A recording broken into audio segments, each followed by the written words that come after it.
Atos, capítulo 23. Paulo, fixando os olhos no Sinédrio, disse: Meus irmãos, tenho cumprido meu dever para com Deus com toda a boa consciência até o dia de hoje. Diante disso, o sumo sacerdote Ananias deu ordens aos que estavam perto de Paulo para que lhe batessem na boca. Então Paulo lhe disse: Deus te ferirá a parede branqueada. Estás aí sentado para me julgar conforme a lei, mas contra a lei me mandas ferir? Os que estavam perto de Paulo disseram: Você ousa insultar o sumo sacerdote de Deus? Paulo respondeu: Irmãos, eu não sabia que ele era o sumo sacerdote, pois está escrito: Não fale mal de uma autoridade do seu povo. Então Paulo, sabendo que alguns deles eram saduceus e os outros fariseus, bradou no Sinédrio: Irmãos, sou fariseu, filho de fariseu. Estou sendo julgado por causa da minha esperança na ressurreição dos mortos. Dizendo isso, surgiu uma violenta discussão entre os fariseus e os saduceus e a assembleia ficou dividida. Os saduceus dizem que não há ressurreição, nem anjos, nem espíritos, mas os fariseus admitem todas essas coisas. Houve um grande alvoroço e alguns dos mestres da lei que eram fariseus se levantaram e começaram a discutir intensamente, dizendo: Não encontramos nada de errado neste homem. Quem sabe se algum espírito ou anjo falou com ele? A discussão tornou-se tão violenta que o comandante teve medo que Paulo fosse despedaçado por eles. Então ordenou que as tropas descessem e o retirassem à força do meio deles, levando-o para a fortaleza.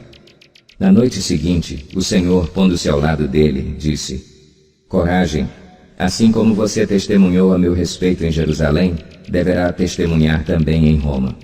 Na manhã seguinte, os judeus tramaram uma conspiração e juraram solenemente que não comeriam nem beberiam enquanto não matassem Paulo. Mais de 40 homens estavam envolvidos nessa conspiração. E dirigindo-se aos chefes dos sacerdotes e aos líderes dos judeus, disseram: Juramos solenemente, sob maldição, que não comeremos nada enquanto não matarmos Paulo.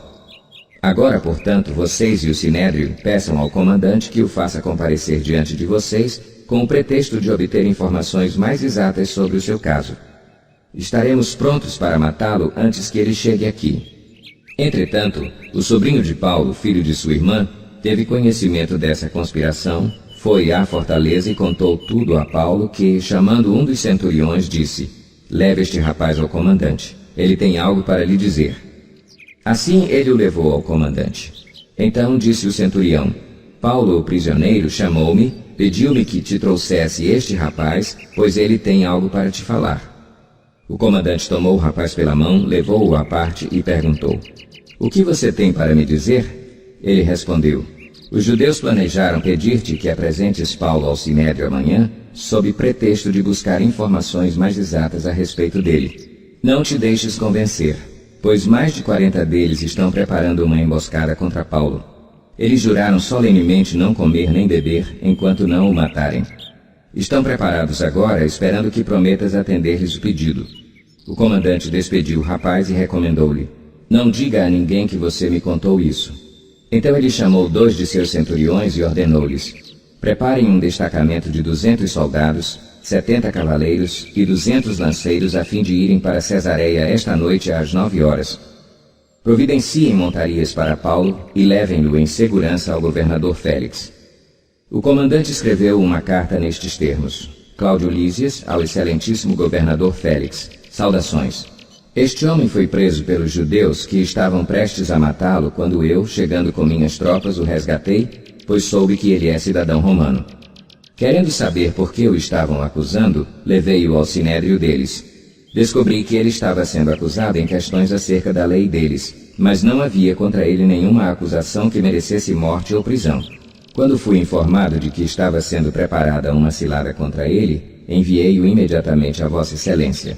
Também ordenei que os seus acusadores apresentassem a Vossa Excelência aquilo que tem contra ele.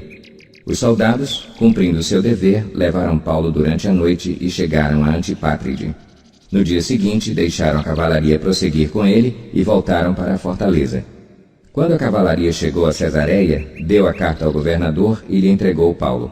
O governador leu a carta e perguntou de que província era ele. Informado de que era da Cilícia, disse: Ouvirei seu caso quando os seus acusadores chegarem aqui. Então ordenou que Paulo fosse mantido sob custódia no palácio de Herodes.